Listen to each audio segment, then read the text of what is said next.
Fall sind wir schon seit Ewigkeiten auf der Suche nach einer Wasserstation, was manchmal echt schwierig ist zu finden. Oh je, das arme Dromedar. Guckt es euch an. Hat sie alle erwischt. Du musst aber auch wieder raus. Wir wollen jetzt Gassi gehen mit den anderen. Du kannst gern mitkommen, wenn du magst. Da ist die Gang.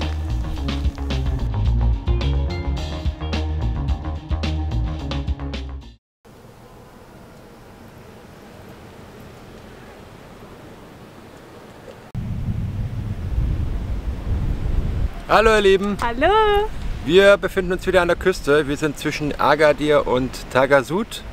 Wir verbringen ein paar entspannte Tage, haben auch ganz liebe Gäste schon unterm Bus liegen und die ganze Zeit um uns herum. Die sind auch sehr durstig und hungrig, deswegen ja, haben wir gut zu tun hier. Ja, und liebebedürftig natürlich Ja. auch. Wir sind auch sehr viel am Kuscheln. Ja.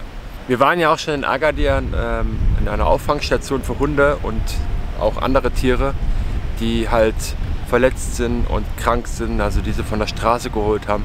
Da sind ganz, ganz viele hunderte Tiere dort in der Auffangstation und die machen eine super Arbeit. Ja, war Wahnsinn. Ja, wir waren kurz mal drin für eine Viertelstunde und wir waren, keine Ahnung, geschockt. Also es war echt traurig zu sehen, was Menschen mit Tieren anstellen. Wie verstümmelt und verkrüppelt und verletzt diese Tiere teilweise waren. Ganz, ganz, ganz schlimm. War ein sehr schwerer Moment für uns. Ja, es hat uns echt sehr mitgenommen und wir hatten auch danach echt ziemlich damit zu kämpfen, haben auch lange darüber geredet und ich sage immer nur Hut ab, was die Menschen hier leisten und diese Arbeit ist so, so wichtig, weil es gibt so viele Straßenhunde, natürlich auch Katzen, Esel haben die, Pferde, also alles Mögliche und ja. Also größten Respekt an Marokko Animal Aid. Ja, die machen auch beispielsweise Programme, dass sie die Hunde einfangen, füttern, impfen, sterilisieren und dann wieder aussetzen. Einfach, dass die Population der Straßenhunde etwas kleiner wird. Ja, dass es nicht weiter wächst, genau. Genau. Und die bieten auch ganz viel für Adoption an und also auch für Europa, also man kann Hunde nach Europa adoptieren, selbst nach Kanada beispielsweise. Also ihr könnt euch da gerne mal auf der Internetseite bei den schlau machen, wir packen es unten mit rein.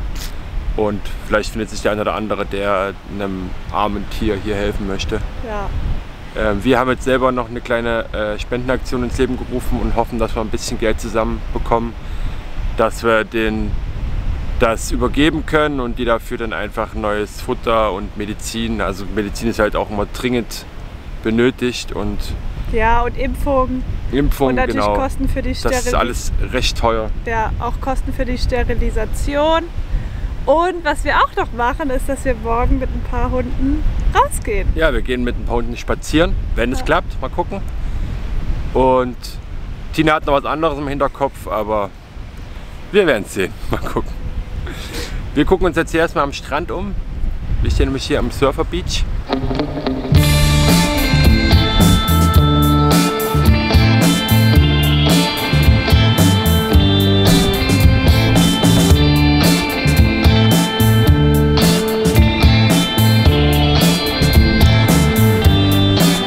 Lustige kleine Nussschale. Ja.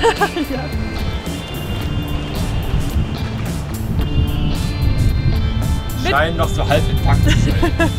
Mitgenommene Nussschale. Willst du damit aufs Meer gehen, Schatz? Mit deiner Seekrankheit? Nee.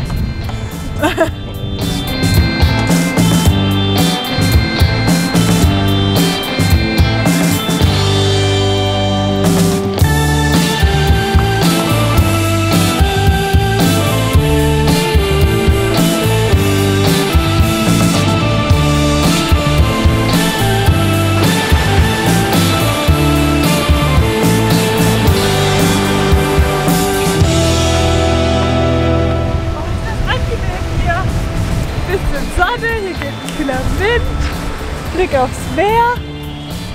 Ein Träumchen, wie mein Schatz sagen würde.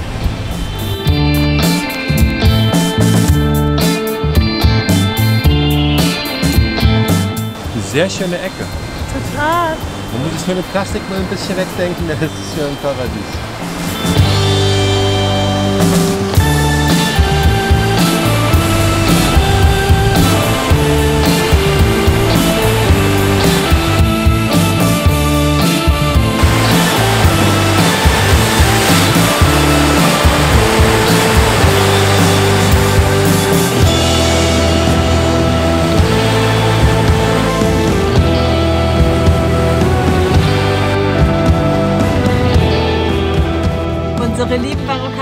gefahren haben und soeben Essen vorbeigebracht. Er kam an und hat es uns in die Hand gedrückt und gemeint, hier, wir haben marokkanischen Couscous für euch gemacht. Richtig süß und es ist sogar noch warm. Und jetzt können wir direkt loslegen. Das war ja total nett. Wir hatten heute nämlich vormittags Mechaniker hier bei uns im Auto. Die kamen vorbei, ja, wir machen alle Arbeiten am Auto, haben sie uns angeboten. Ja. Und dann meinten wir, naja, wir haben ja noch so ein kleines Problem mit unserer Handbremse, die funktioniert nicht. Und dann hat jemand angerufen. Eine halbe Stunde später war dann jemand da, weil er hätte nur Karosserie gemacht. Ja, er wollte unbedingt unser Auto lackieren. Er hat gesagt, ich mache eure weiße Tür endlich blau und so. Und er wollte den Rost beseitigen. Ja. Wir so, nee, wir haben selber schon einiges an Rost gemacht. Wir brauchen keinen neuen Lack. Ja, und es kommen noch neue Kratzer hinzu, das macht jetzt gerade keinen Ja. Sinn. Meinten aber Handbremse wäre ganz cool. Ja, ich habe einen Kumpel, Mechaniker. Super Qualität, kommt vorbei. Halbe Stunde später kam er. Und in der Zeit ist Tina nochmal zu unserem Nachbar rübergegangen, hat ihn gefragt, ob er weiß, was denn das eigentlich kostet, sowas, und was jetzt ein normaler Preis wäre, weil wir keinen Bock haben, abgezogen zu werden. Und super nett, kam sofort mit rüber, hat sofort mit geguckt und hat dann mit denen sich verständigt und Ja, das war echt hat dann alles richtig. geregelt. Und ja, jetzt funktioniert unsere Handbremse wieder. Es war keine Ahnung, was der Fehler war, aber es hat er in 10 Minuten wieder hinbekommen. Ja, Super top. Und ja, unser Nachbar total lieb.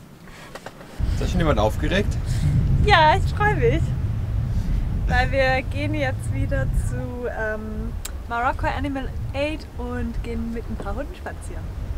Da die sich das letzte Mal so gefreut haben und uns dermaßen angesprungen sind, haben sie das Top von Tina das letzte Mal auch gleich mit ein paar Löchern versehen. Ja, stimmt. Deswegen hat sie heute für mir ein T-Shirt an.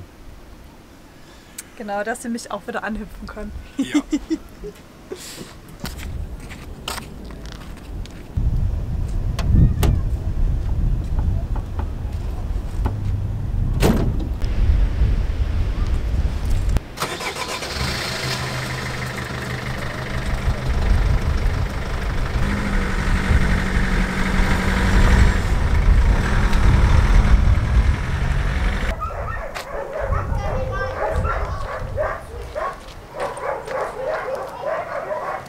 Ja, gefällt dir der Bus, ja? Wir haben einen blinden Passagier. Der ist einfach hier reingehüpft. Da, der ist einfach hier reingehüpft. Ist dann noch kälter als draußen? Hätte ich gar nicht gedacht. Ich dachte, draußen ist es schön kalt im Schatten.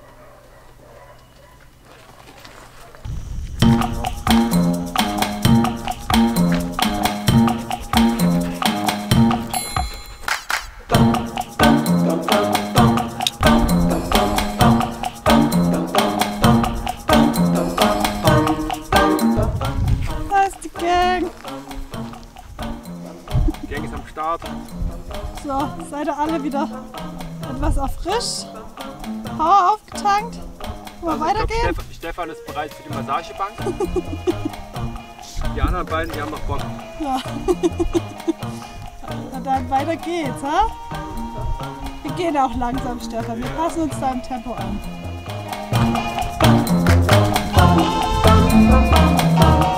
Wollen wir noch weitergehen? Oder war's das?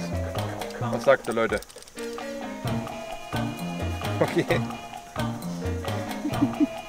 Das war ein eindeutiges Nein!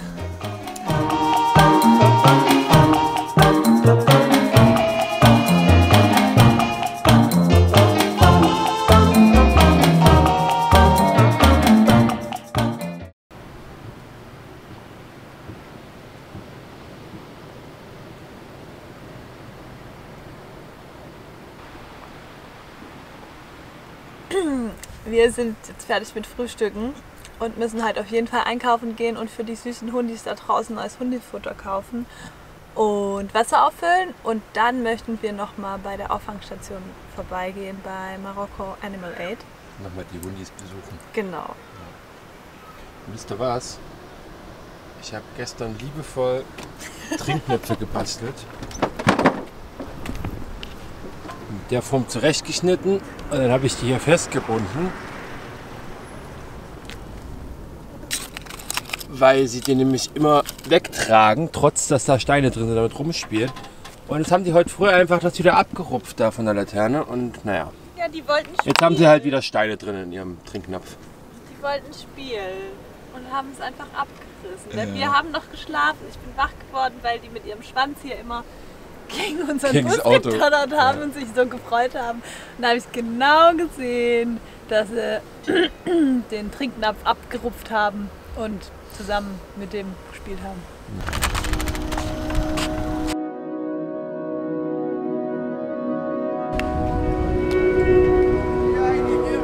Also wenn du ein Schaf brauchst, Marco, dann fährst du einfach hier zur Marianne, zum großen Einkaufsmarkt. Da findest du eigentlich immer so einen großen Schafshandel. Das ist schon witzig.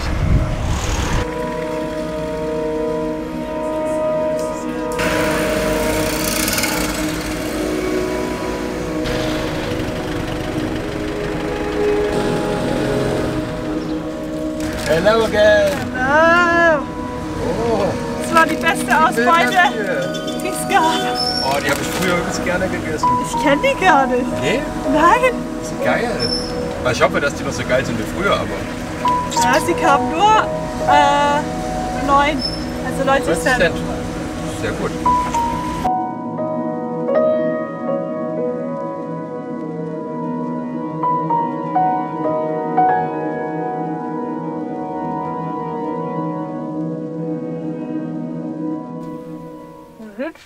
Chinas nächtliche Fliegenjagd und Mückenbekämpfung.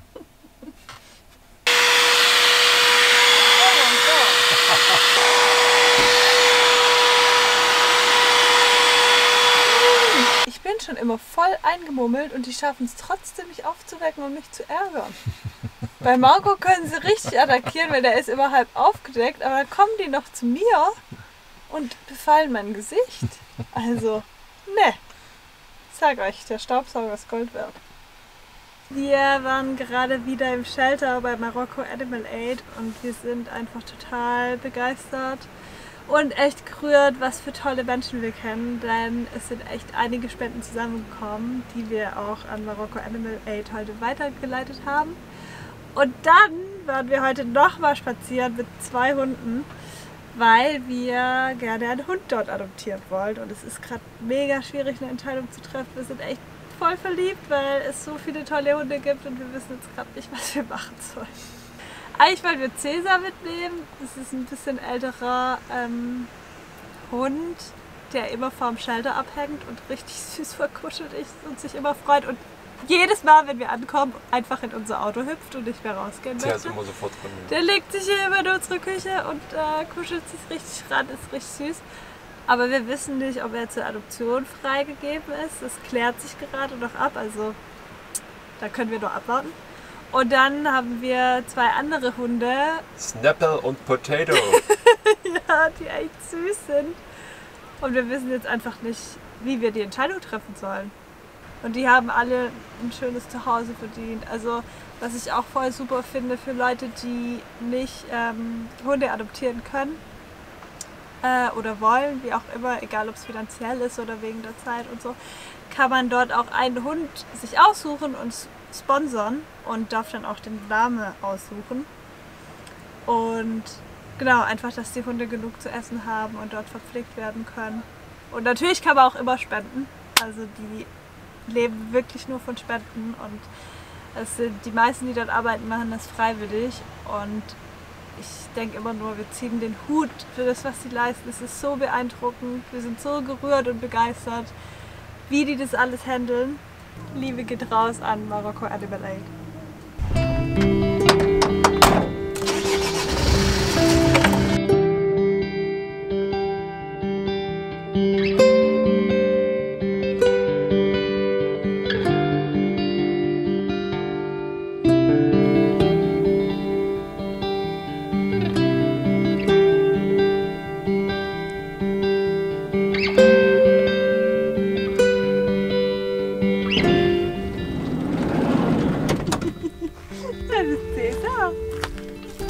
Wir haben jemanden mitgenommen. Die konnten ihn nicht dort lassen. Außerdem hat er sich uns ausgesucht. Genau. Schon am ersten Tag ist er zu uns in den Bus gerückt. Ja. Und hat hier im Pumba gepennt. Gell? Und wollte nicht mehr raus. Cäsar ist schon 4 Jahre alt und wir glauben irgendwie, dass er schon Besitzer hatte, weil es super entspannt ist mit ihm. Mit Pinkeln gehen und sogar, dass er auch hört, gell, wenn er nicht auf den Sitz darf. Genau. Und Er ist total lieb, verschmust und super entspannt und wir haben ihn noch nicht einmal bellen hören. Und wir waren wirklich oft bei Marokko Animal Aid und da sind so viele Hunde. Ja, die anderen Straßenhunde, die haben da jedes Mal richtig Palermo gemacht. Genau, als wir ihn gesehen haben. Und er war ganz entspannt immer. Ja, und ihn interessiert das irgendwie alles gar nicht. Wir haben Agadir gestern auch schon verlassen und uns auf den Weg begeben nach Tafraoute, beziehungsweise in der Nähe. Da gibt es nämlich ein Kunstwerk in der Steinwüste. Das wollen wir uns heute noch angucken.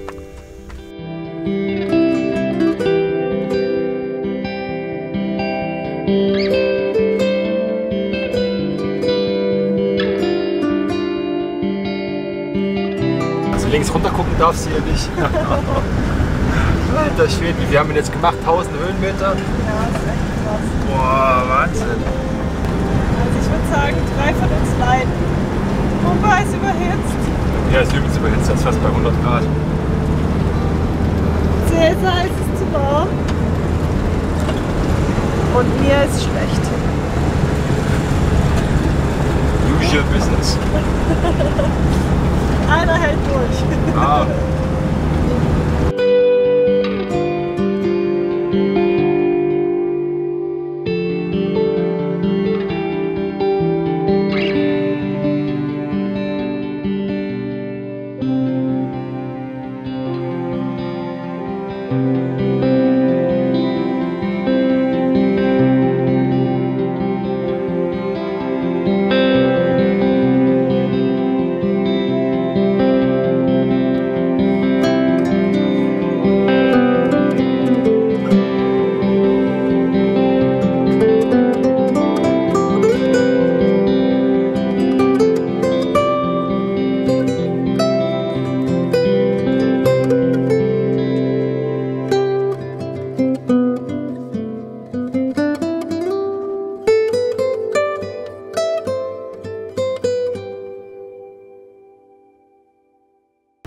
Die Steine, die hatten ein Belgier in den 80ern angemalt.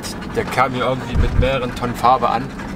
Hat sich dann ein paar Feuerwehrmänner ausgeliehen und hat die dann hier bemalt. Hauptsächlich in Blau.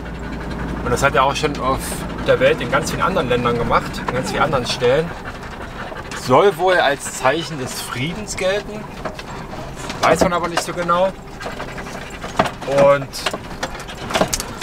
heutzutage, also der Künstler war auch nie wieder hier, nachdem er das einmal gemacht hat.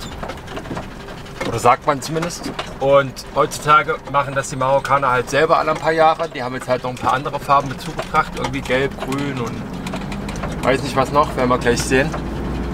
Ist eine total verrückte Idee, aber irgendwie cool. Also es macht einen coolen Eindruck, hier mitten in so einer Steinwüste so ein paar bunte Steine zu haben. Ja.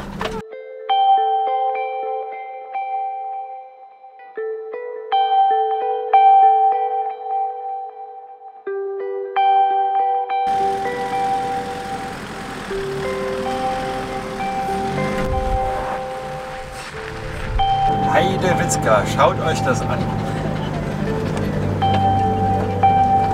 Wie viele 100 Steine hat er bemalt? Der hat ganz schön zu tun gehabt hier.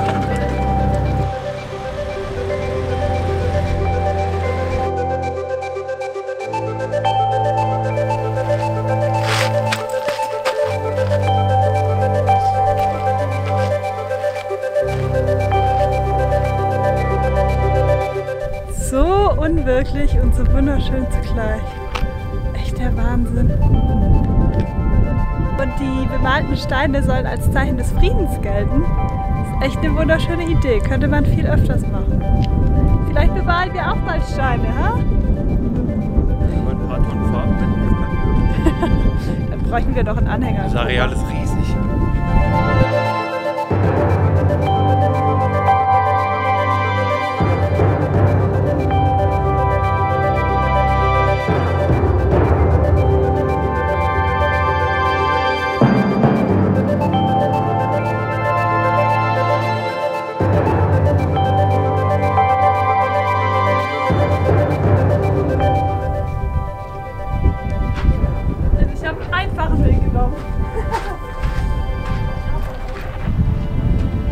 Fuchs muss die sein, nicht nur einen roten Schwanz hat, ne? So ist es, genau so ist es.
Einen wunderschönen guten Morgen. Wir haben gestern doch spontan hier übernachtet und haben gestern noch ganz spontan hier andere Reisende aus Deutschland kennengelernt. Und war so cool, da haben wir gleich den ganzen Tag und Abend hier noch zusammen verbracht. Und konnten dann hier auch die Sterne genießen. Es war mega schön hier draußen, es war keine einzige Lichtverschmutzung. Wir hatten so einen klaren Sternenhimmel, die Milchstraße gesehen, die ganzen Sternbilder. War echt toll. Jetzt müssen wir uns aber allerdings ein bisschen beeilen, weil es sind jetzt schon wieder 35 Grad, es ist 9:30. Und ja, wir können Cäsar nicht in der Hitze lassen, wir müssen jetzt schnell wieder ans Meer zurück, wo es ein bisschen kühler ist. Von daher heißt es jetzt sputen. Guten Morgen. Wie wär's heute aufstehen? Passt zu uns. Richtig mal lang stehen. Ja. Ist ja ein perfektes Match mit uns dreien, ne? Aber hier wird es jetzt so heiß, wir müssen hier weiterfahren.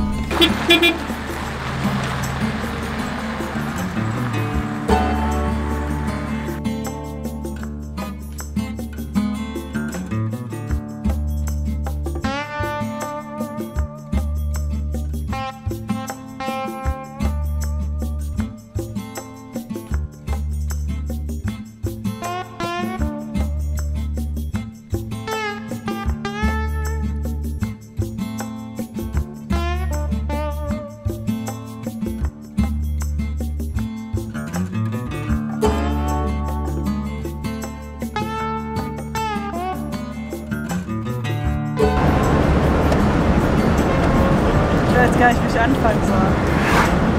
Hier steht es auf jeden Fall bis hier, also außerhalb des Bildschirms. Geht gar nicht mehr, so weit hoch. Ich kann gar nicht zeigen, wie es gerade steht. Da habe ich gerade alles nur ankotzt.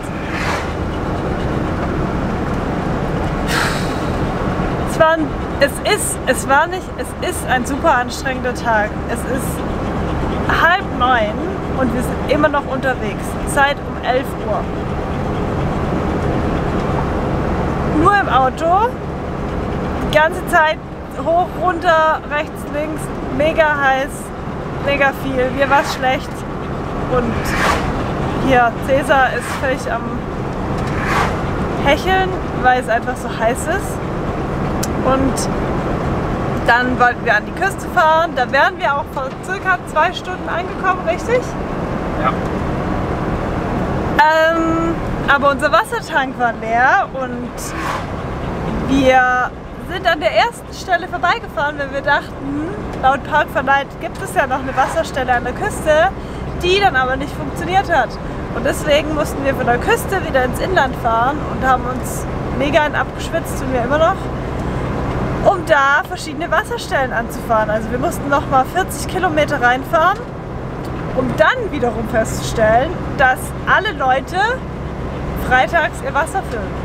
Also wir wissen nicht, ob es am Freitag liegt, aber alle Wasserstellen waren voll mit Leuten, die circa jeweils 300 Liter Wasser gefüllt haben in ihre einzelnen Kanister. Scheinbar haben sie keinen eigenen Anschluss zu Hause, oder? Ja, das ist unsere Theorie gerade, aber wir wissen es nicht.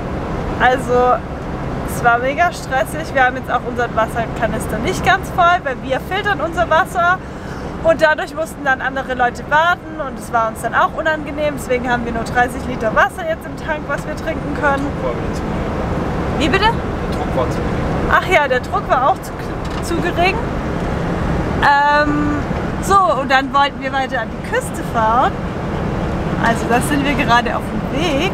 Aber mein Freund wollte nicht so teuer tanken und deswegen haben wir heute nur, wie viel? 35 Liter reingelassen, um gerade festzustellen, dass die nächste Tankstelle noch, ich muss kurz aufs Navi gucken, die nächste Tankstelle ist noch 32 Kilometer entfernt und wir fahren schon längst auf Reserve. Und jetzt ging es hier gerade noch hoch und runter im Gebirge, was natürlich super ist. Ich bin einfach angenervt, weil ich zudem noch mega Hunger habe, weil wir haben heute nur ein Frühstück und sonst nichts gegessen. Haben für Cäsar natürlich einige Pausen eingeplant, um einfach aus dem Auto rauszugehen, aber mussten auch noch einkaufen und deswegen das Ende von Lied ist, wir haben nichts gegessen seit dem Frühstück, sind seit 11 Uhr unterwegs und vielleicht bleiben wir jetzt auch noch stehen. Wer weiß. Aber ich weiß ganz sicher, wer mit dem Fahrrad losfahren darf.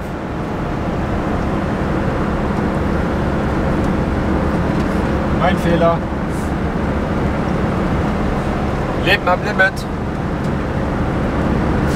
Oh. Und bei der Hitze einen kühlen Kopf zu bewahren, ist echt nicht immer einfach. Yes! Ich habe gewonnen. Guck mal, was da ist. Nix mit Fahrradfahren. Edgy Badge. Das Ziel befindet sich auf der rechten Seite. Ja, das Ziel befindet sich hier auf der rechten Seite. Die spannende Frage bleibt aber, ist es teurer oder billiger? Die spannende Frage ist erstmal, wir heute getankt haben. die Frage ist erstmal, ob die überhaupt offen hat. Oh ja, stimmt. Aber ja, da kommt wieder einer raus. Easy Popisi.